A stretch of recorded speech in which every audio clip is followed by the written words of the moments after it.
So today we're talking about another Jewish festival that includes food. And what's the phrase? They all include food. They all include food. They tried to kill us. We won. Let's eat. Let's eat. That's right. Awesome. So we're talking about Purim, which generally falls around January, February time frame. We were going to wear the full costume, but we're a little too old for that. So what's Purim? Yeah. So Purim is, kind of in brief, is a celebration that's mentioned in the book of Esther. Mm-hmm. You actually find it mentioned directly. The kind of in brief with the story of Esther was there was a plot to kill the Jews. Mm-hmm. They uncovered it, and they were saved. Mm-hmm. And so at the end, they decide, every year we're going to celebrate this festival called Purim. Mm-hmm. It's a reference to the casting of lots, mm-hmm. called Pur, right? Mm-hmm. Purim is plural in Hebrew. So it comes from the book of Esther. So you can go grab your Bible and read through it. It's a very is it 13 chapters? 10. 10 chapters. 10 chapters. Yep. In most Protestant Bibles. So and it's so what historically? What's the time frame? I believe the Jews had already went to Babylon. Mm-hmm. That 70-year time frame. Daniel talks about it. Well, Daniel's there in the midst of it.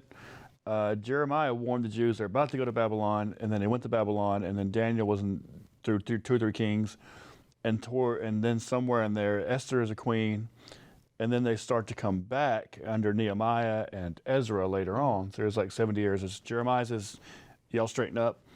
You're going to Babylon, and then they're in Babylon. Daniel and Esther are there, and then later on they're coming back from Babylon under Nehemiah and Ezra. So it's about that time frame, I think. Was it like 580 something BC? So 586 was the year that Nebuchadnezzar, king of Babylon, mm-hmm. brought the Babylonian army essentially to the gates of Jerusalem. Mm-hmm. And besieged Jerusalem for a while. And as God had already spoken through the prophets, as you mentioned, Jeremiah mm-hmm. being one of them, he was going to bring an end to the kingdom. And so Nebuchadnezzar was the Babylonian king that came in, destroyed the temple, burned mm-hmm. it down, took everything out of it, all the gold, everything really of value. Mm-hmm. He stole out of the temple. And the Jewish people there still in the land were carried off as prisoners to Babylon. Mm-hmm. That does lead into the time of...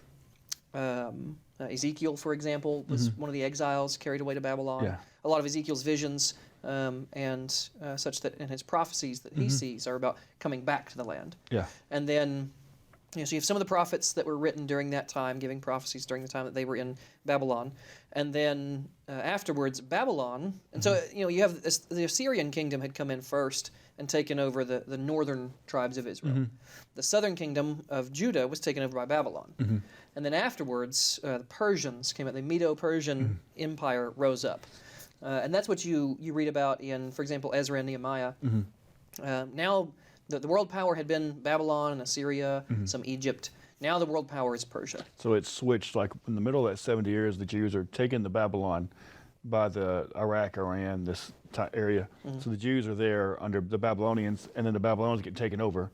So the Jews are in the same place geographically, mm-hmm. but they have a new government over them, which is Persia. Yeah, I mean, it's essentially, saying that, well, we've been taken out of our homeland, and we're basically, kind of nomads living mm-hmm. in Babylon, which, as you mentioned, today would be Iraq. Mm-hmm. And then the Persians came in and took over everything that Babylon had, basically. The Persians came in and essentially conquered much of the known world at that time. Mm-hmm. And the Medes and Persians, 2 different people groups that kind of formed a conglomerate mm-hmm. Together, were ruled by a single king. Yeah. So he came in and essentially took over everything Babylon had, which included all the Jews that he had displaced. Mm-hmm. That Nebuchadnezzar had displaced, and the Jewish land. Mm-hmm. And so now the Persian Empire comes in, and it was at that time when Ezra and Nehemiah were sent back to mm-hmm. Jerusalem, originally by Cyrus. Mm-hmm. Right? Cyrus, the Persian king, sent them back and allowed them to take things to start rebuilding the temple, to start repairing the things in Jerusalem that had been torn down. Nehemiah, of course, starts rebuilding the walls and so on. And this is the first nonprofit. I mean, it's a 501c3, because it's the first I've seen historically of a government tax-free status given by a government to a church or something. Later on, the Romans, of course, didn't tax their temples, but there's actually a letter saying, don't tax these people. And the Persians tax everybody to death. They let you have your own religion, but they're going to tax you to death. But he sent them there with all these supplies, and he told the governors and the tax collectors, don't tax the Jews. So it seems like they're like the first 501c3. It's kind of a similar concept to what we would say is being granted tax exempt status. So yeah, that occurs Later on. as I mentioned, with the time of Cyrus. However, in similar time frame, under a different king, in your modern English Bible, if you open the book of Esther, you're going to read the name of this king as Ahasuerus. Is usually how it's. I was wondering how you pronounce that. Ahasuerus is usually how you pronounce it in most English Bibles. In Hebrew, it's Achashverosh. But generally, this king is associated with Xerxes, the Persian king Xerxes. And so this is happening kind of similar time frame under, again, this huge Persian empire. Is he the one that fought the Spartans? Xerxes? At Thermopylae? Xerxes or Artaxerxes? I don't remember. Too. Is that dynasty like the grandfather and the son and the grandson? Yeah. Same line of kings.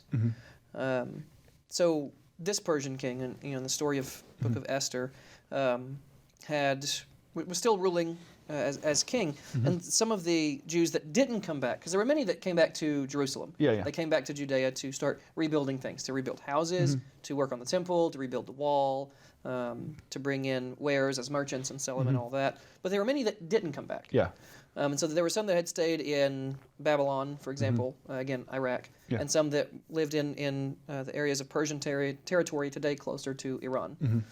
And so those, of course, were still directly under Persian rule. And that included Esther. Was she before or after the return of the exiles? Well, that's part of the dispute, is when this exactly was kicked off. So if we remember that in 586 is when Nebuchadnezzar carried them away, destroyed the temple. It was 539, I believe, when Cyrus issued the decree to send them back. It was, let's see, it was shortly thereafter. When you have, again, kind of your shifting dynasties. You had Darius was the king in Daniel's time, and then you go to Cyrus was, again, the one that sent them back to the land to start rebuilding the temple and such. We don't have a biblical recording. We have historical documents. We don't have a biblical recording and recounting of all of the successive Persian kings, but it would be shortly thereafter. So really what we're talking about in the time of Esther are those that didn't go back to Jerusalem. So there's a lot of like, we're living in Babylon 70 years. We're used to city life. We're not going to go to like this place has been ruined. It's just a bunch of, you might be able to farm there, but all the buildings have collapsed. There's no small shopping malls. There's no banks. It's pretty much rural then because everything had been wiped out. So their lifestyle was Babylonian. And that was the prophecy at the time was that the land would essentially rest for these 70 years when he carried them away. Because they ignored Babylon. All the sabbatical years, all those years. The Jubilee. And the Jubilee, so the land it accumulated its rest and then it all got taken. So the land's going to rest all these years you didn't let it rest before. Right. It's like the Great Depression when they didn't let the rotate the crops, let the land rest, and all the Dust Bowl happened. So Esther is in this time frame. She's one of the remaining people there that didn't go back to the land, and so she's a Jewish orphan, I think. Yes, largely. And Esther was not originally her name, right? We're told early on that she was actually known as Hadassah, which is a Hebrew word. It's the name of myrtle tree. It's really what it is. They make oil out of that, or some kind of? What was it used for? Well, the myrtle tree is one of the 4 species that you gather for Sukkot. But we'll have to get to that on another episode. Sukkot, so we'll talk about the fall feasts. We'll talk about that a little more. But it was, so her name was originally Hadassah. Yes, young Jewish girl. And she takes the Persian name of Esther, as was common. We also see that in Daniel. Daniel was his Hebrew name, but he was called Belteshazzar by the Babylonians. So they gave him a kind of a Azariah was Abednego, and they just renamed everybody to make them culturally Babylonians. Yeah, and we see that sort of thing now. People that come to America from foreign countries oftentimes will take a common English name for various reasons. But all the Chinese exchange students I knew, they're all named Lucy or Betty, or they like these 1920s, 1930s names for some reason, 1940s names. But I guess it's easier to pronounce, and you just fit in better. Yeah. So that was a practice in. So Esther, was that I've heard it's from Ishtar, which is a Babylonian fertility goddess, or Astarte, which is a similar, or so is it basically a pagan name like Belteshazzar was like Baal is prince or something was- similar. Yes, yeah, and that was a common sort of thing, right? Mm-hmm. Just like we see names in the Bible that refer to the Lord. Yeah. You'll see names like, Daniel is Daniel. Yeah. El is God, and Don means judge. Yeah. So Gabriel, Raphael, Michael. yeah, Michael, Michael is who is like God. You know, these what we call theophoric names Yeah. that incorporate some reference to God in them. So the Israelites did this, but other the pagan nations did it as well. So Bel, Bel Yeah. was the name of one of their gods. So Belteshazzar, being a reference there, and Esther most likely yes is a sort of Persian name related to this idea of Astarte or Ishtar or and so on. So and it was just a common practice. Like the Apostle Paul mentions a church leader named Apollos, and Apollo is the messenger of the gods, but he didn't change his name.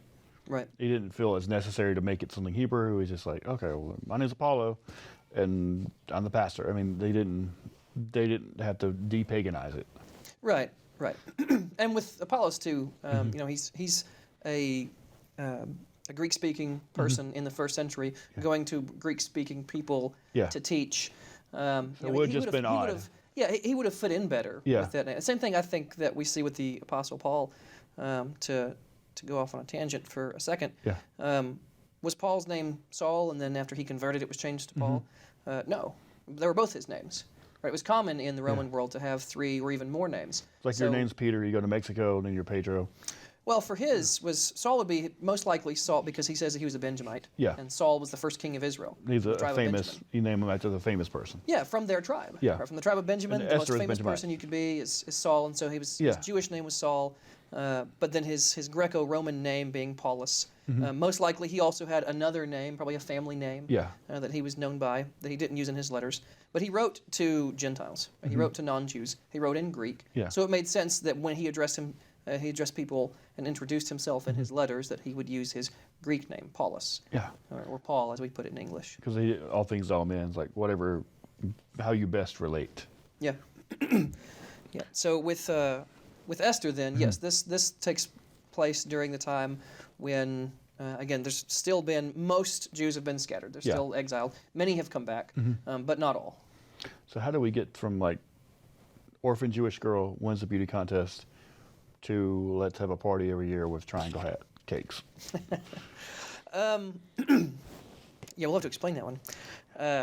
Yeah, so there's early in the book of Esther, there is a big banquet, an event that's happening, and the king decides that he wants to show off the queen, and she refuses to do it.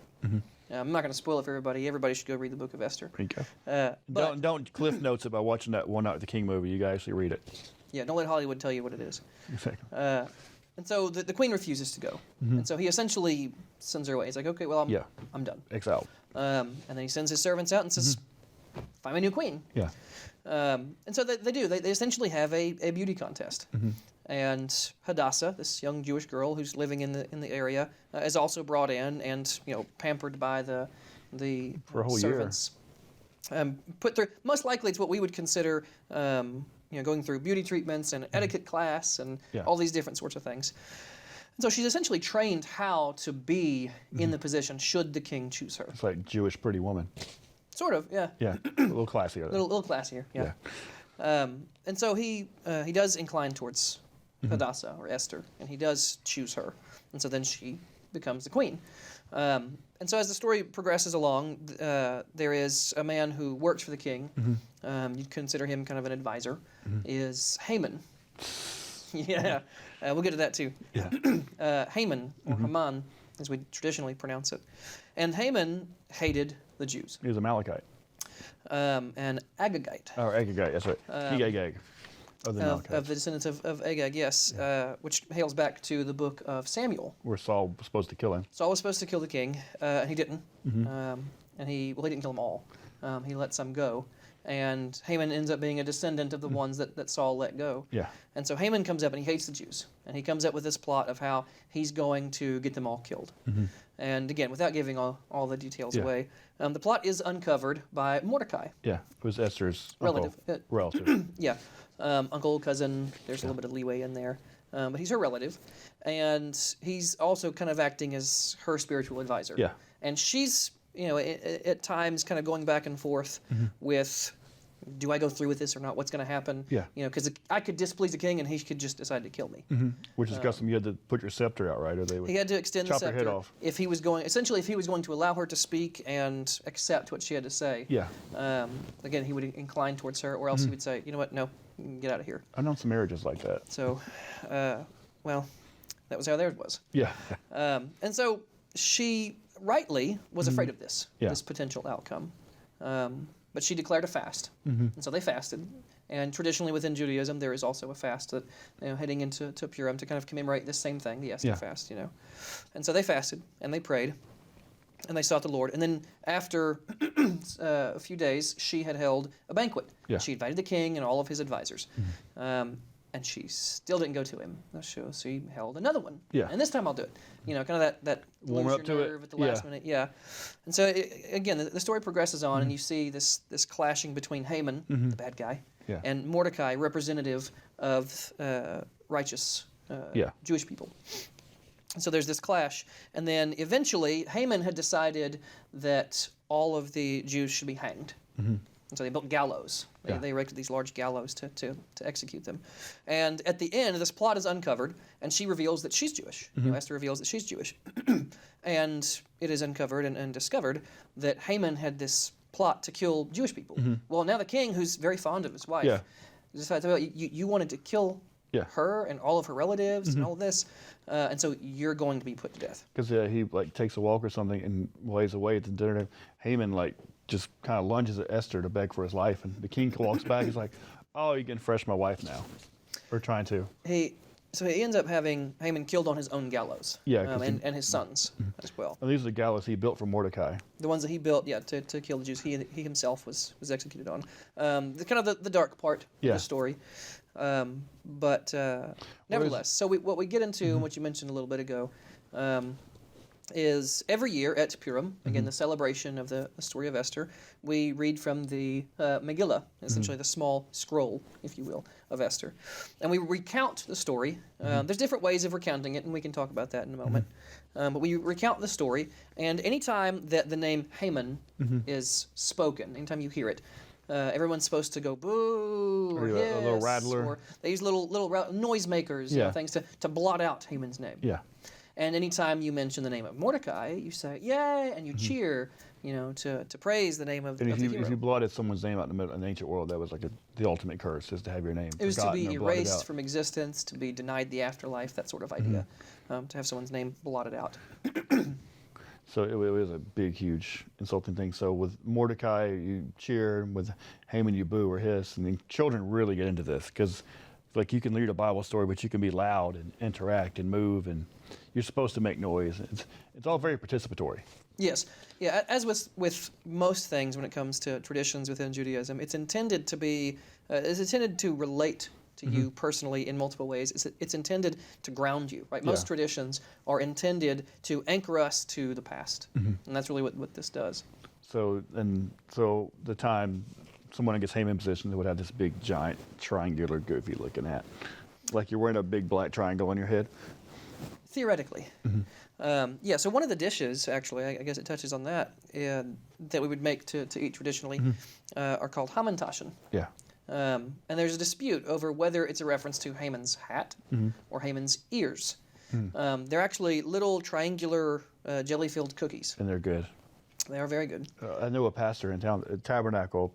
He makes hamantaschen for Purim every year. I mean, it's a spirit-filled, charismatic Christian church. The Tabernacle over in Benton Pike, but he makes really good hamantaschen. He had apricot jelly in one and plum jelly in another one. And I never had them before that, so they're really good. What do you guys make at yours? Your house? It's usually very similar. Yeah, usually apricot. I think last time we did, I want to say it was raspberry. Oh, So I like that. They're very good, very good. But yeah, so that's a traditional dish that you eat. A common aspect of Purim is also to dress up. Yeah. And put on costume and to dress up.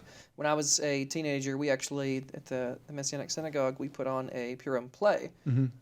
It was essentially taking excerpts from great musicals, a lot of Disney scores. Yeah. And then we would essentially just dressed up and acted out the story Of Esther.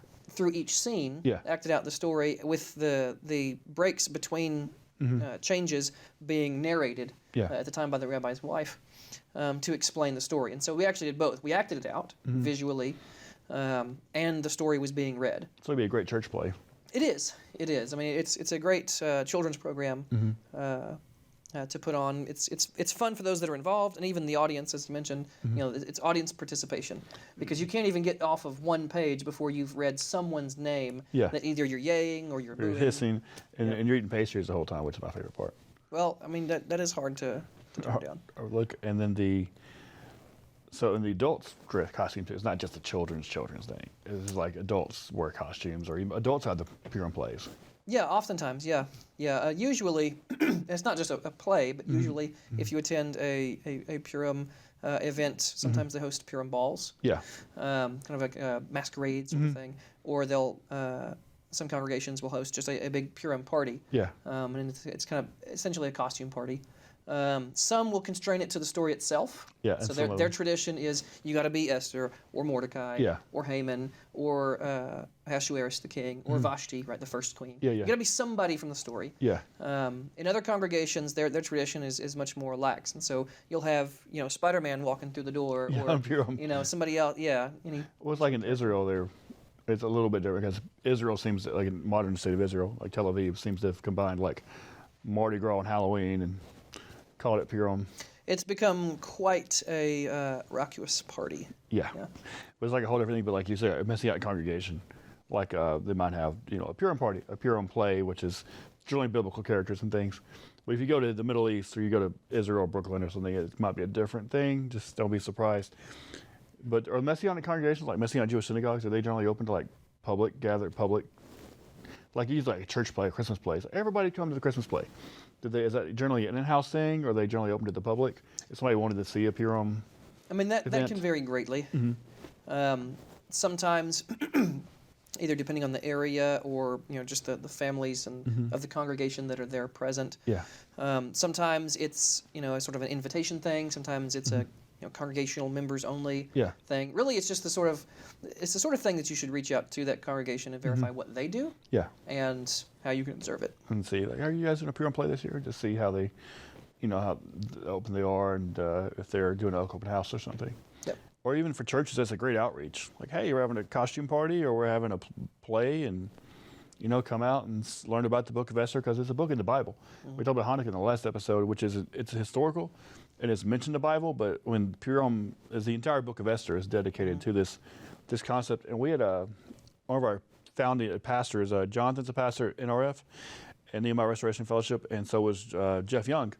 And before we founded NRF, every year Jeff would get these backpacks and all these gloves and hats and things to homeless people, and he would put some snacks in them, and he would pack them up and take them to the Wildwood here in Cleveland, which is a homeless shelter.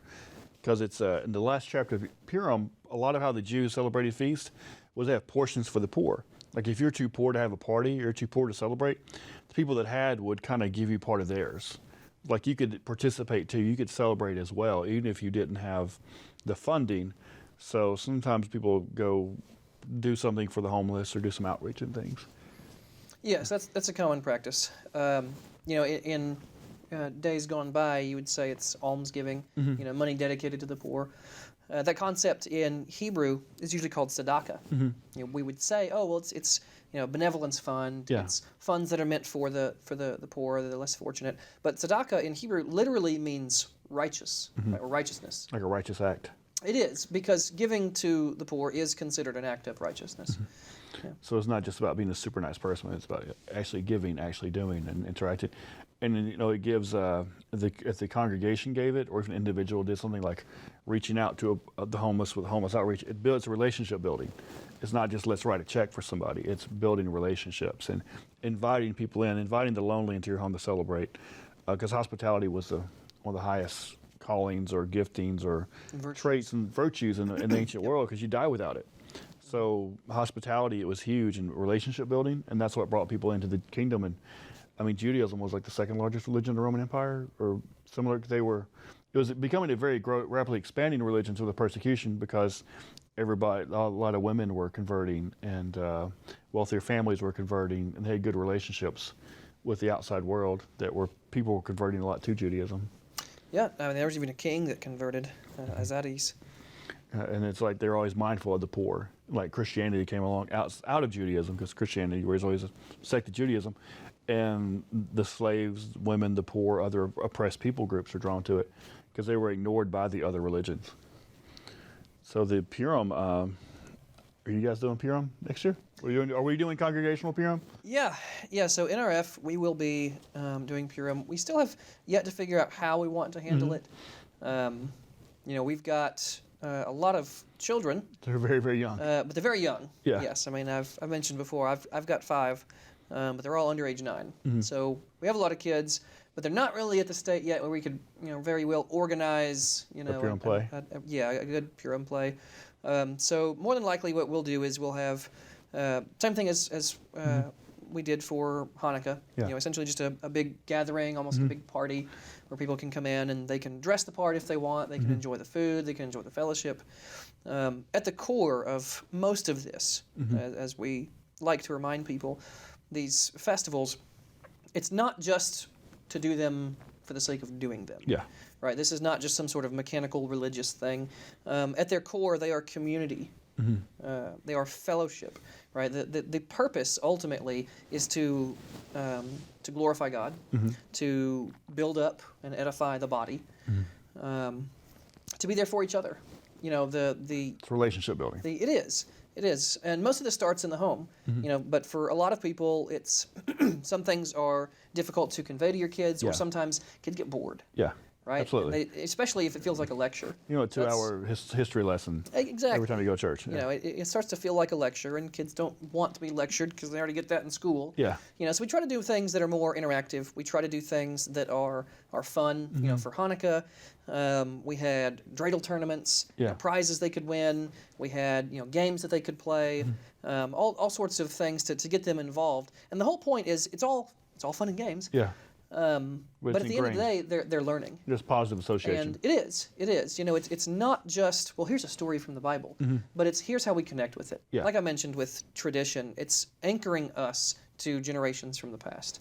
And so we engage in these activities. We do these things, whether it's Hanukkah, Purim, or what we call the Leviticus 23 festivals. So if you're like a Christian that keeps the Torah, keeps the feast and Sabbath, it's a great way to involve your family because you make it fun.